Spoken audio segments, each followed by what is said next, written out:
শ্রী হরিচাঁদ ঠাকুর, জগৎজননী শান্তি মাতা, যুগনায়ক শ্রী শ্রী গুরুচাঁদ ঠাকুর এবং সত্যভামা দেবীর চরণে প্রণাম জানাই। আজকে মহতী হরিবাসরে ঠাকুরের প্রিয় ভক্তগণ, ভক্তিমতী মায়েরা, সাধুগুরু বৈষ্ণব সকলের শ্রীচরণে প্রণাম। আজকে থেকে আপনারা সঙ্গীতাদি শ্রবণ করছেন। বর্তমান বিশেষ আলোকপাতের মধ্য দিয়ে ঠাকুরের অনেক বৈচিত্র্যময় জীবন কাহিনী শুনলেন। হরিচাঁদ ঠাকুর যে ধর্ম দর্শন আমাদের দিয়েছেন, সে ধর্ম দর্শন প্রথম মানুষের কাছে পৌঁছানোর জন্য বহুভাবে হরিচাঁদ ঠাকুর চেষ্টা করেছেন, কিন্তু মানুষের যে অবস্থান, সেই অবস্থানের ক্ষেত্রে হরিচাঁদ ঠাকুর দেখলেন যে তার পূর্বসূরি মহাপ্রভু যিনি, তিনি বহু চেষ্টা করেছিলেন জীবের কাছে হরিনাম পৌঁছানোর জন্য, কিন্তু জীব এমন এক গর্তের মধ্যে পড়ে আছে যেখান থেকে উঠাতে হলে অনেক পরিশ্রম, অনেক কৌশল প্রয়োগ করে তবে জীবকে ওখান থেকে উঠতে হবে।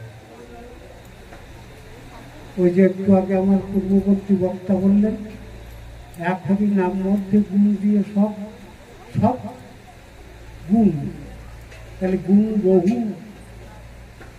এই বহু গুণ আলাদা আলাদা করে দিয়ে মানুষকে ধর্ম বোঝানো হয়েছে। সেটা কিরকম? যোগ একটা গুণ, তা করবে কারা? যোগীরা। যোগ, প্রাণায়াম, ধ্যান, রেশক, পূরক, কুম্ভক ইত্যাদি। ভজন একটা আলাদা জিনিস, সে ভজন কারা করবে? ভক্তরা। তারা ওই ভজন কীর্তন করবে, তারা যোগ প্রাণায়ামের ধারে যাবে না। এইরকম ভাবে ধর্মের যে অঙ্গ,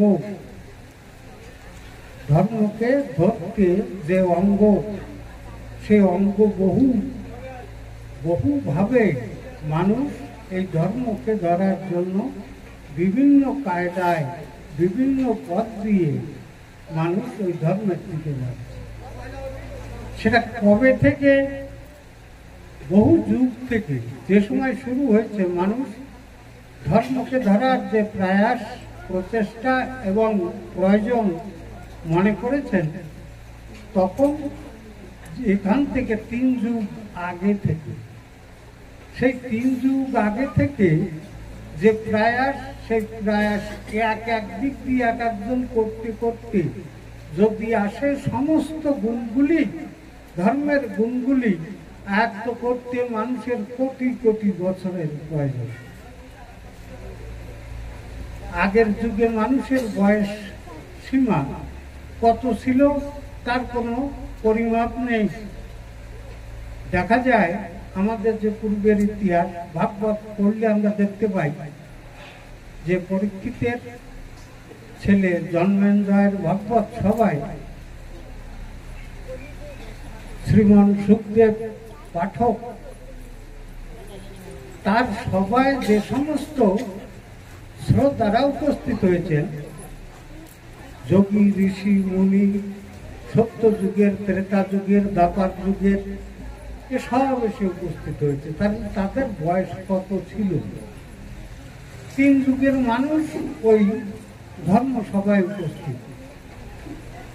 সুখদেবকে জিজ্ঞাসা করলেন যে আমার বাবা পাপের প্রায়শ্চিত্ত করতে, অর্থাৎ পরীক্ষিতের পাপের প্রায়শ্চিত্ত করতে সে ভাগবত কথা শ্রবণ করতে বসেছে, তাহলে সেখানে পরীক্ষিত থাকার কথা আর সুখদেব থাকার কথা।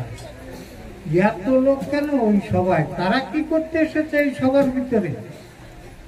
তখন সুখদেব বললেন যে এরা সাধক, মহাসাধক, যোগী বিভিন্ন দিক দিয়ে ঈশ্বর প্রাপ্তির জন্য সাধনা করেছেন এই 2 যুগ ধরে, সত্যযুগ, ত্রেতা যুগ। সাধনা করে তারা ঈশ্বরের সন্ধান পাননি, ঈশ্বরকে দেখতে পাননি, কি ঈশ্বরের কৃপা লাভ করতে পারেননি। না পেরে এই ভাগবত সবাই উপস্থিত হয়েছে। জিজ্ঞাসা করলেন যে কেন প্রাপ্তি লাভ করতে পারেননি? 2 যুগ ধরে যারা সাধনা করছে তারা এই 2 যুগের পরিশ্রমে যদি ভগবানকে না পাওয়া যায় তাহলে ভগবানকে পাওয়া যাবে কি করে? সেই জন্যই তো ওরা এই সবাই এসেছে। কারণ এরা যে সাধনা করেছে এই সাধনা ছিল শুষ্ক, যোগ, প্রাণায়াম, ধ্যান, রেচক, পূরক, পূর্বক ইত্যাদি ইত্যাদি যত রকমের প্রয়াস, এই প্রয়াসের মধ্যে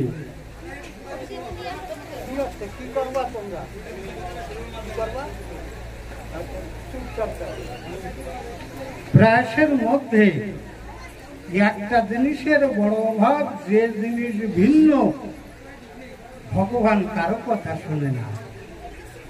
সে জিনিস কি? ভক্তি। এদের মধ্যে ভক্তির অভাব, সেই ভক্তি ভিন্ন। সাধনায় এরা 3 যুগ ধরে করেও ভগবানের সন্ধান পায়নি, ভগবানের সান্নিধ্য লাভ করতে পারেনি। তাই ভাগবত রূপ, ভাগবত কাকে বলে?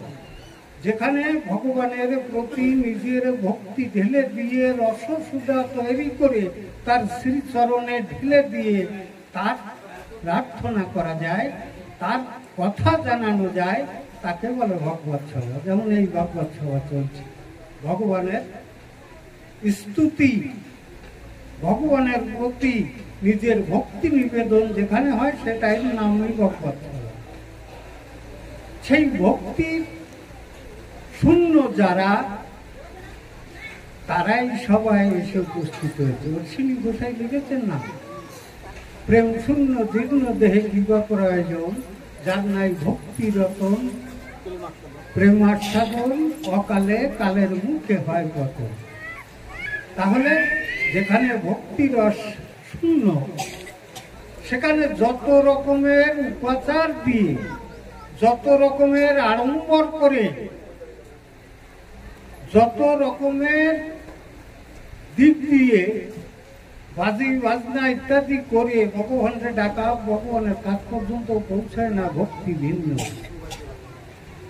তাহলে সেই ভক্তি রসের জায়গায় আসতে হলে মানুষকে কি করতে হবে? কারণ ওই 3 যুগ ধরে সাধনা করেছে। আর বর্তমানে যে যুগে আমরা বাস করি, এই যুগে মানুষের আয়ু মাত্র 60 বছর, তার উপরে কেউ পায় না। তাহলে এই 60 বছর আয়ুর মধ্যে তাকে ওই 3 যুগের সাধনা করতে হবে, যার নাম হচ্ছে সব গুণ। 3 যুগ ধরে যে যে গুণ অর্জন করেছে ভগবানকে পাওয়ার জন্য, বৈষ্ণব হওয়ার জন্য, সেই গুণগুলো সব হরিনামের মধ্যে আমি দিয়ে দিলাম। কে বলছে? হরিচাঁদ ঠাকুর। তাহলে আমার বয়স 60 বছর পাই আমি, এই 60 বছরে আমাকে গৃহ ধর্ম পালন করতে হবে। কারণ গৃহ ধর্ম হচ্ছে শ্রেষ্ঠ ধর্ম। এর জগতে যত জীব আছে, তারপরেও মানুষের মধ্যে সন্ন্যাসী, যোগী, ঋষি, যারা যেখানে বসে যা করছে প্রত্যেকেই তাকায় রয়েছে এই গৃহের দিকে। কারণ গৃহীর ঘরে প্রথম অন্ন সংস্থান হয়, অন্ন ব্রহ্মের উপাদান সংস্থান এই গৃহীর ঘরে।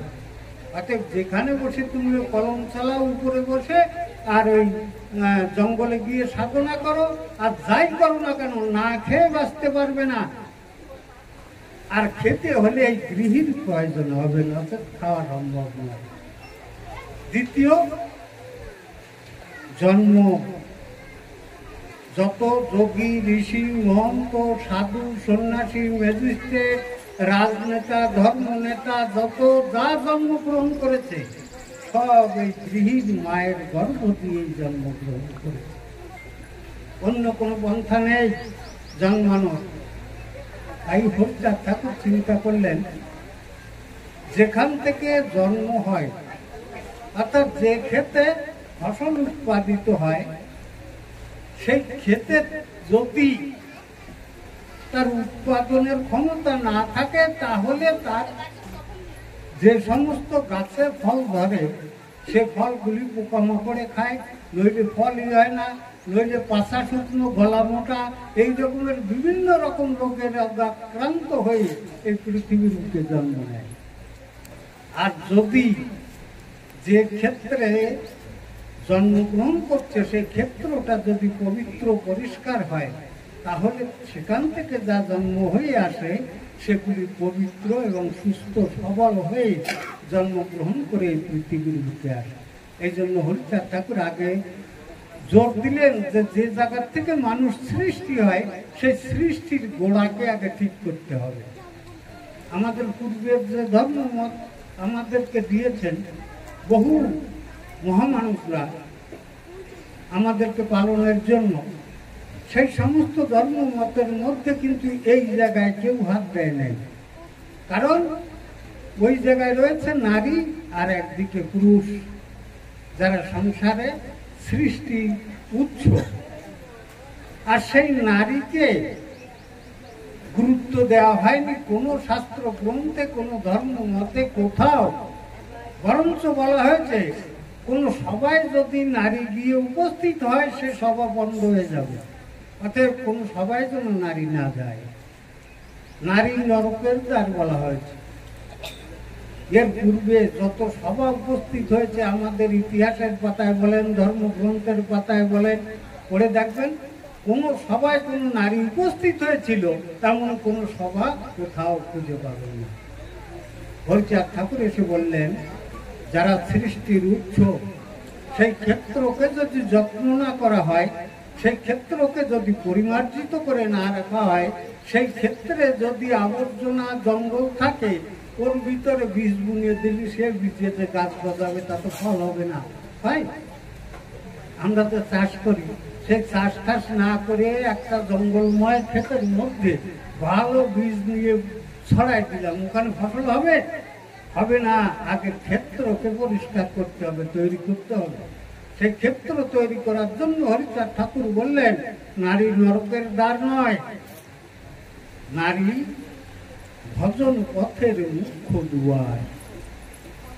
এবং ভজনে যদি নারী সহায়তা না হয় তাহলে তার দ্বারা ভজন করা সম্ভব নয়। এই যে মহাপ্রভুর কথা বললেন পূর্ববর্তী বক্তা, যে তিনি মানা করলেন অশ্বমেধ গোবলম্ব সন্ন্যাস ফলপৈতৃকম দেবারেণ সুচ উৎপত্তি কলৌ বংশবিবর্ধ। কেন মানা করতে গেলেন? মানা করতে গেলেন কেন? মানা করতে যাওয়ার অনেকগুলি কারণ ছিল। কারণ মহাপ্রভু একজন এমন অবতার, তিনি পণ্ডিতের অবতার, জ্ঞানের অবতার, ভক্তির অবতার। মহাপ্রভুর আগে যত অবতার এসেছে আমরা শাস্ত্রের পাতায় পাই সব প্রায় বকল। একজনও জ্ঞানের ধার ধারে নাই, একজনও পাণ্ডিত্যের ধার ধারে নাই, একজনও সমাজের চিন্তা করে নাই। মহাপ্রভু প্রথম সেই সূত্র ধরে সমাজের চিন্তা করেছিলেন। সমাজের চিন্তা করতে গিয়ে তিনি তার নিজের টোল খুলে তিনি যে শিক্ষা প্রদান করতেছিলেন সেই শিক্ষায় ব্যাঘাত ঘটায় তৎকালীন সমাজের বর্ণ আশ্রয়ীরা। ব্যাঘাত ঘটায় মহাপ্রভুর টোল বন্ধ করে দেন, মহাপ্রভুর রচনা যত গ্রন্থ তা গঙ্গায় বিসর্জন দিতে বাধ্য করেন। বাধ্য হয়ে মহাপ্রভু পরিব্রাজক হয়ে ঘুরে বেড়ান। তাহলে মহাপ্রভু পারেন নাই। আর সেই মহাপ্রভুর অসমাপ্ত কাজ করতে হরিচাঁদ ঠাকুর এসে উপস্থিত হলেন। এসে যেখানে যেখানে দুর্বল সমাজের যে মানুষ, সেই মানুষের উন্নতির ক্ষেত্রে যেখানে যেখানে দুর্বলতা সেইখানে সেইখানে হরিচাঁদ ঠাকুর হাত দিলেন। তো প্রথমে দিলেন নারীকে সসম্মানে সম্মান দিয়ে প্রথমে সবাই উপস্থিত করলেন হরিচাঁদ ঠাকুর। আমাদের লীলামৃতে আছে, দেখবেন নারীদের দিয়ে কাছারি করেছিলেন হরিচাঁদ ঠাকুর।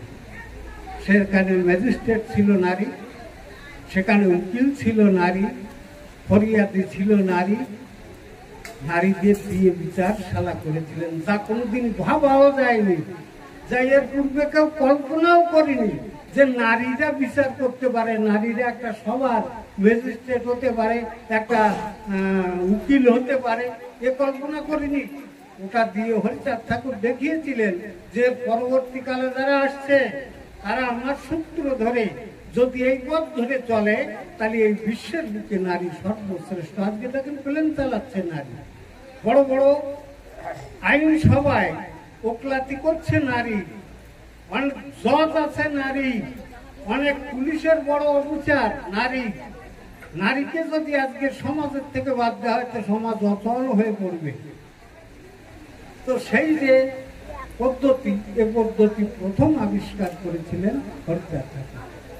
হরিচাঁদ ঠাকুর আবিষ্কার করে মানুষের মধ্যে হরিনাম এবং সেই হরিনাম করার যে পদ্ধতি, সেই পদ্ধতি যেভাবে দিয়েছেন ওভাবে আর কেউ কোনোদিন দেয় নাই। ওই যে বলেছি এক একটা আলাদা আলাদা এক একটা পাঠ করে দিয়েছিল, কিন্তু পাঠগুলো সব দরকার। ভজন না করলে হবে না, যোগ প্রাণায়াম না করলে হবে না, ধ্যান না করলে হবে না, সবগুলোকে করা লাগবে। কিন্তু এই অল্প সময়ের মধ্যে এই সবগুলোকে করবে কি করে? হরিচাঁদ ঠাকুর গোলক পাগলকে বললেন, গোলক পাগল, দশরথ, মৃত্যুঞ্জয়, তৎকালীন সময় যারা তারা কিন্তু হরিচাঁদ ঠাকুরের হয়ে মানুষের দরজায় দরজায় তারা ঘুরে ঘুরে মানুষের দুঃখ, বেদনা, আরতি, যন্ত্রণা এগুলিকে কালেকশন করে এনে হরিচাঁদ ঠাকুরের কাছে পেশ করতেন। যে এই পরিস্থিতি হরিচাঁদ ঠাকুর দিতেন তার বিধান, সেই বিধান দেওয়ার জন্য হরিচাঁদ ঠাকুর বললেন যে সমাজ যখন এক বিভ্রান্তেতে চতুর্দিকে মানুষের মন ছিন্ন ভিন্ন হয়ে ছুটতে থাকে, যেমন একটা পুকুরের মধ্যে যদি জল গরম করে দেওয়া হয় বা রৌদ্রের তাপে জল গরম হয়ে যায়, তাহলে ওই পুকুরের মাছ কিন্তু শান্ত হয়ে এক জায়গায় থাকে না, ওরা ছটপট ছটপট করতে এখান থেকে ওখানে, ওখান থেকে এখানে কোনটা করবে বুঝতে পারে না। তৎকালীন সময় বা আজও আমাদের সমাজের মানুষ এক জায়গায় তার মনোনিবেশ করতে পারে না। এটা ধরবো না, ওটা ধরবো, ওটা করবো না, এটা করবো, কোনটা করলে ভালো হবে তা বুঝতেই পারে না। সেই মনকে একাগ্রতায় আনার জন্য হরিচাঁদ ঠাকুর গোলক পাগল, গদন পাগল, মহানন্দ পাগল এদেরকে বললেন যে একটা শব্দ ঝঞ্ঝার প্রয়োজন আছে। সেই শব্দ ঝঞ্ঝার মধ্যে 3 প্রকার ওষুধ প্রয়োগ করবে। তার মধ্যে একটা থাকবে 3টে ব্রহ্ম, একটা হচ্ছে ওমা, তোমরা তো ওই পাশে যে 3 ব্রহ্ম এই পৃথিবীকে অর্থাৎ এই প্রকৃতিকে পরিচালনা করে, সে 3 ব্রহ্মের নাম হচ্ছে শব্দ ব্রহ্ম, সুর ব্রহ্ম এবং তাল ব্রহ্ম। এই 3 ব্রহ্ম প্রকৃতিকে পরিচালনা করে, মানুষের মনকে নিয়ন্ত্রণ করে। তো ডাঙ্কায় দেবে তাল, আর হরিনাম শব্দ ব্রহ্ম, আর ভাবের থেকে সৃষ্টি হয় সুরের। যেমন একজন মা, সে গান গাইতে জানে না, জীবনে কোনোদিন গান গাইনি, জীবনে কোনোদিন গান শুনিনি, ওই 6 রাগ 36 রাগিনী সম্পর্কে তার কোনো জ্ঞান নেই। যদি তার বুকে পুত্র শোক লেগে যায় তাহলে সে সুরে গান গাইতে আরম্ভ করে, সে কাঁদে এবং তার বেদনার কথা শুনিয়ে পরিবেশন করতে থাকে মানুষের কাছে। সে কিন্তু গান শিখেনি, সে রাগিনী শিখেনি, কিন্তু তার অন্তর আত্মা থেকে যে তার অন্তর্বেদনটা সুর হয়ে বেরিয়ে আসে।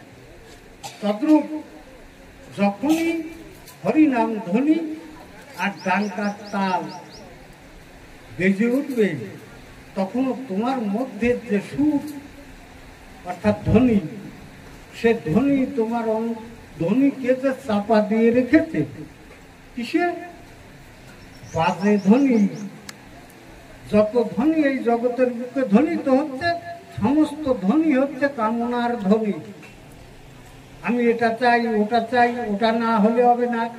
ঐশ্বর্য, বীর্য, জ্ঞান, বৈরাগ্য, যশ এবং শ্রী, এদেরকে বলা হয়েছে ষড় ঐশ্বর্য। এই ষড় ঐশ্বর্যের ধ্বনি মানুষের হৃদয়ের মধ্যে সর্বতভাবে ধ্বনিত হতে থাকে। তার থেকে মানুষকে ফিরিয়ে আনার জন্য হরিচাঁদ ঠাকুর যে ব্যবস্থা দিলেন প্রথম, সেটা হচ্ছে ডঙ্কা, গোলক পাগল আনলেন, কাশী মহানন্দ বদন আনলেন, আর সিংহ আনলেন মহানন্দ পাগল।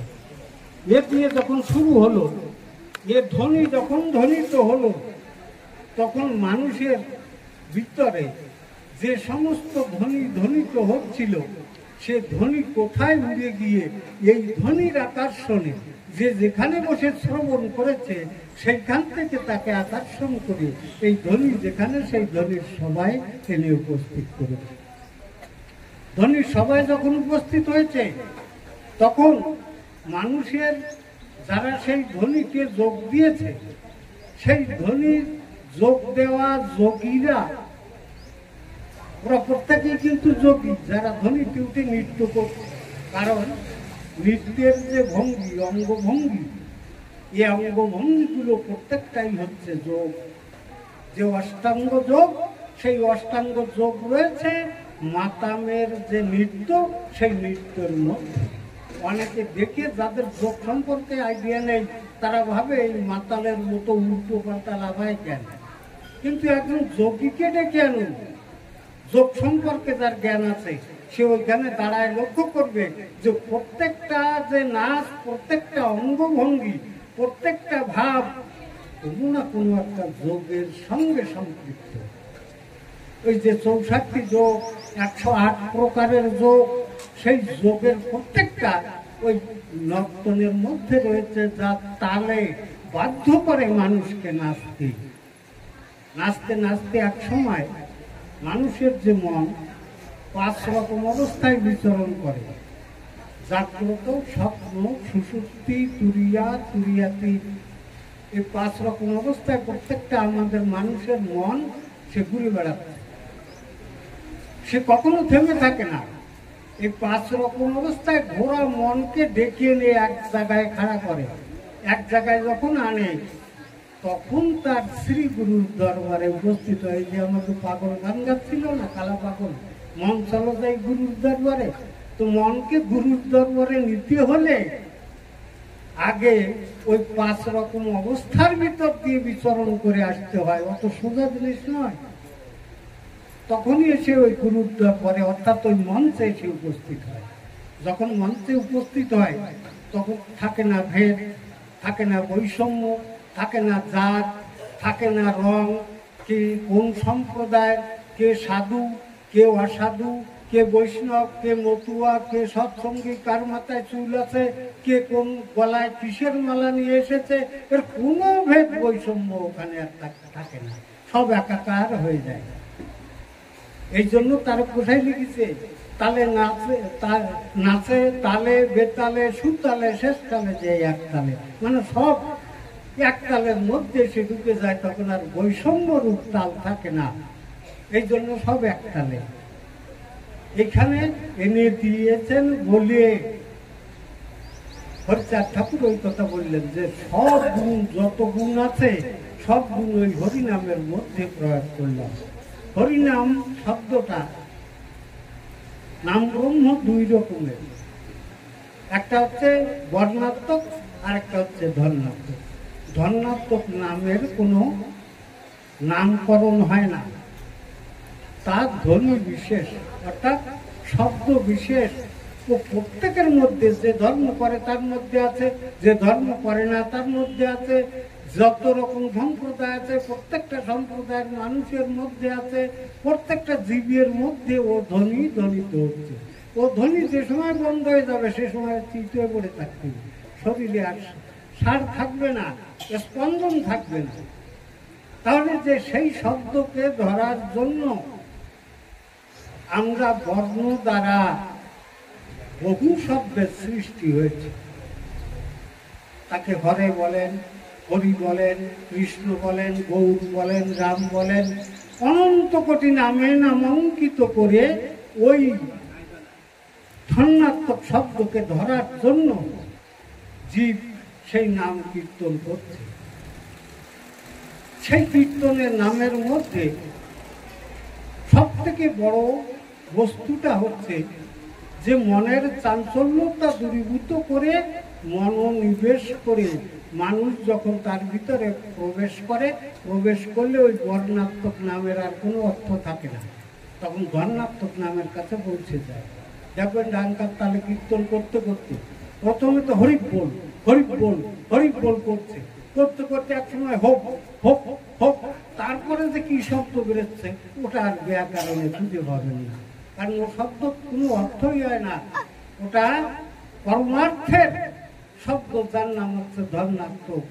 ওটা সব সম্প্রদায়ের মধ্যে আছে।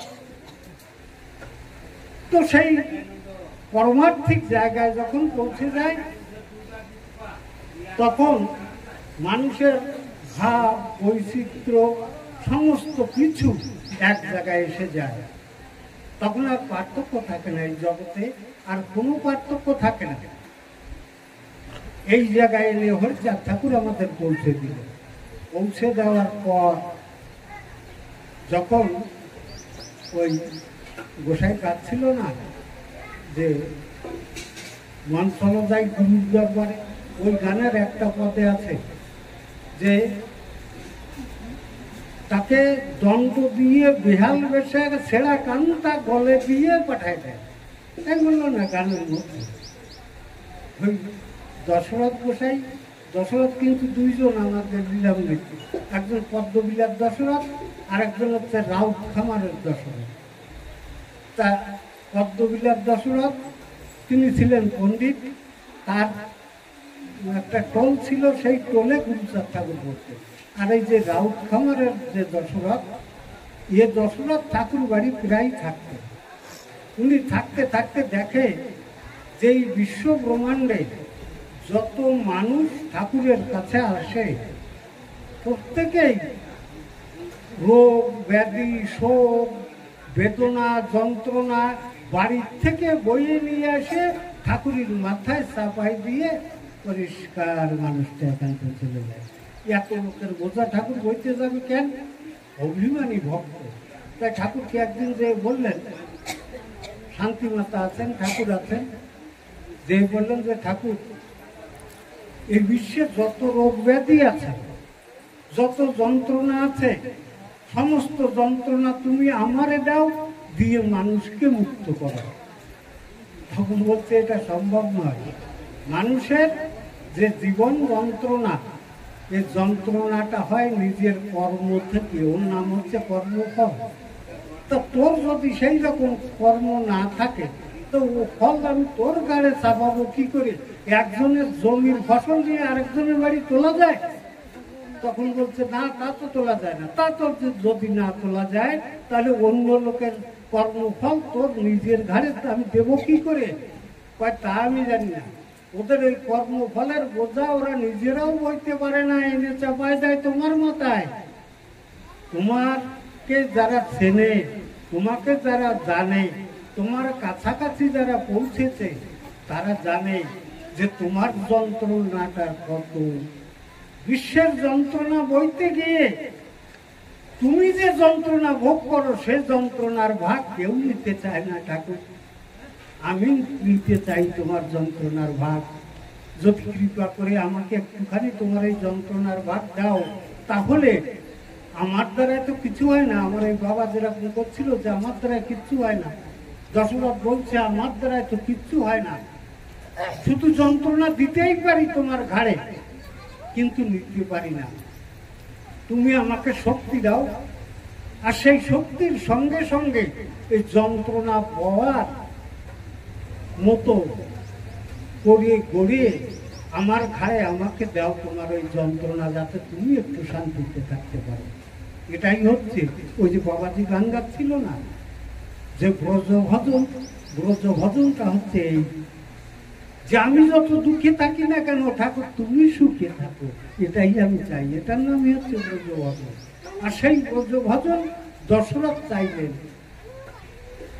শান্তি মাতা বললেন যে বাবা তা হয় না, কারণ এ জগতে কোনো সন্তানকে তার বাবা মা চাইবে না যে নিজের যন্ত্রণার বোঝা তার সন্তানের ঘাড়ে চাপাই দিবে, বরঞ্চ সন্তানকে সুখী করার জন্য অগাধ যন্ত্রণার সমুদ্রের মধ্যে বাবা মা চোখ বুঝে ঝাঁপ দিতে পারে।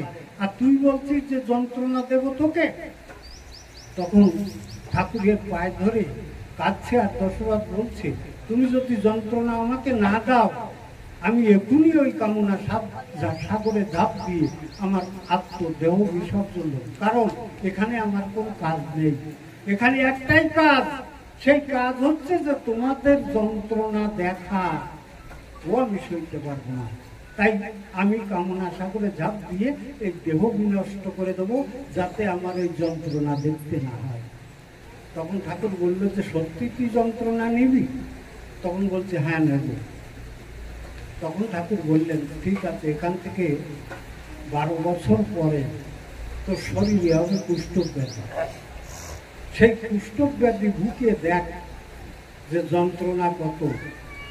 আর কাল থেকে তোকে একটা খাটনি আমি দিই, সেই খাটনিটা তুই পালন করে দেখ যে জগতের যে মানুষ, সেই মানুষগুলো কবে কত ভাবে কত বৈচিত্র্যময় হয়ে একটা মানুষকে চিনতে তাদের দুটো চোখ থাকা সত্ত্বেও তারা মানুষকে চিনতে পারে না।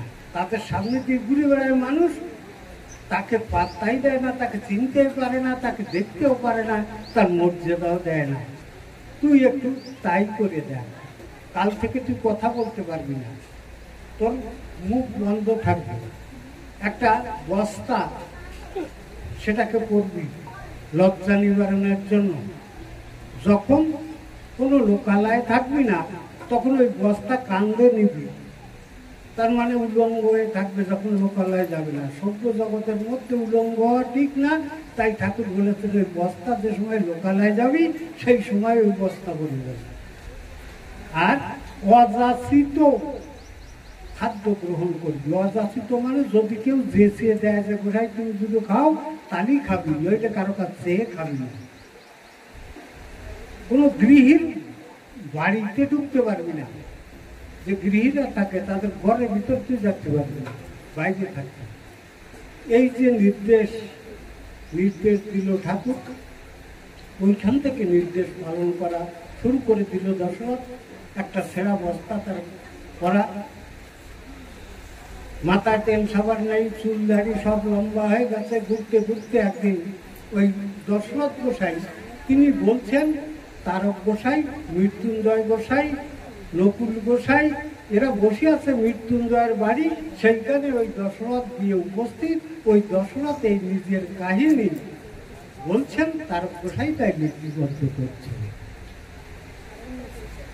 দশরথকে জিজ্ঞাসা করছেন মৃত্যুঞ্জয় যে দশরথ দা, ঠাকুরের কাছে তুমি এই যন্ত্রণা চেয়ে নিলে, এই যন্ত্রণা যে তুমি এতদিন ধরে এই 12 বছর ধরে তুমি পালন করলে, পালন করে তোমার অনুভূতিটা কি হলো, অনুভবটা কি হলো, আমাদের একটু বলো।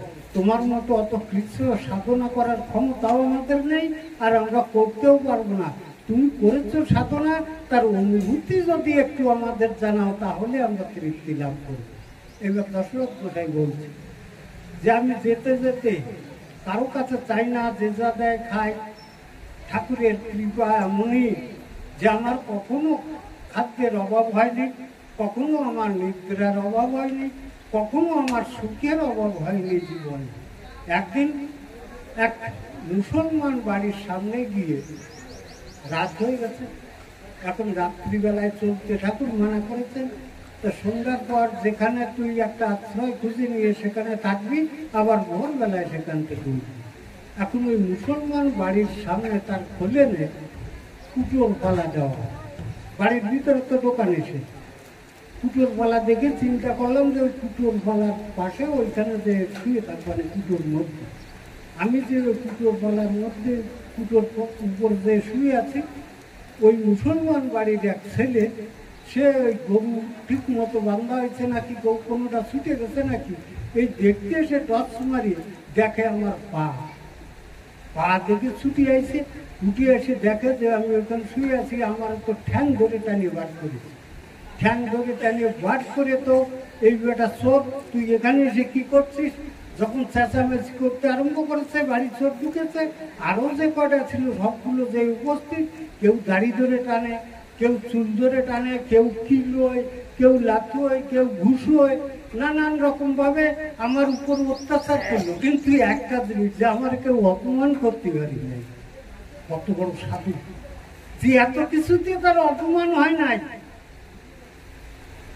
ওই মারতে মারতে যখন আমার দেহে অসাড় হয়ে এসেছে, সেই সময় ওই বাড়ির গুরুকর্তা যিনি, তিনি এই গন্ডগোল শুনে বাইরে আসে, ওটা তোরা মারিস কারে, গন্ডগোল করিস কেন? আসে দেখে যে একজনকে মারছে। তখন এই সব দেখি কেউ কাকে মারছিস। এখন দেখে যে দাড়ি আছে, চুল আছে, গলায় বড় বড় আচার মালা আছে। তখন বলছে, কি করছিস তোরা? দেখিসনি মানুষ যে কুকুর বসে, যেগুলো ছাড়া কুকুর, সেই ছাড়া কুকুরগুলো কোনো চিহ্ন থাকে না, আর যেগুলো পোষা কুকুর সেগুলোর গলায় বেল্ট বাঁধা থাকে। এর গলায় বড় বড় মালা দেখতেছিস না, এর পেছনে এর বড় মালিক রয়েছে। তোরা যে মারছিস সেই মালিকের আঘাত সইতে পারবি? ওরা ঠান্ডা হয়ে গেছে। বুড়ো কি বলে? তখন বলছে, কারো বাংলা, অর্থাৎ যে নফর, ওই যে গানের মধ্যে বলছে নফর মানে হচ্ছে দাস। যদি কারো দাস ঘুরে বেড়ায়, দাসত্ব করে, সে একমাত্র তারই আদেশ পালন করে, যে তার মালিক ছাড়া আর কারো আদেশ সে পালন করে না। এতক্ষণ ধরে তোরা ওর উপরে যে আঘাত করেছিস, সেই আঘাতের যে বেদন, ও একটা টু শব্দ করেছে কি? তখন বলছে না, এত মার খাওয়ার পরও একটু প্রতিবাদও করে নাই, কি একটু হাত দিয়ে বাধা দেওয়ার চেষ্টা করে নাই, কি ছেড়ে দাও, কি চেঁচানি, কিচ্ছু করে নাই। ওই তোদের কাছে জানাই নাই,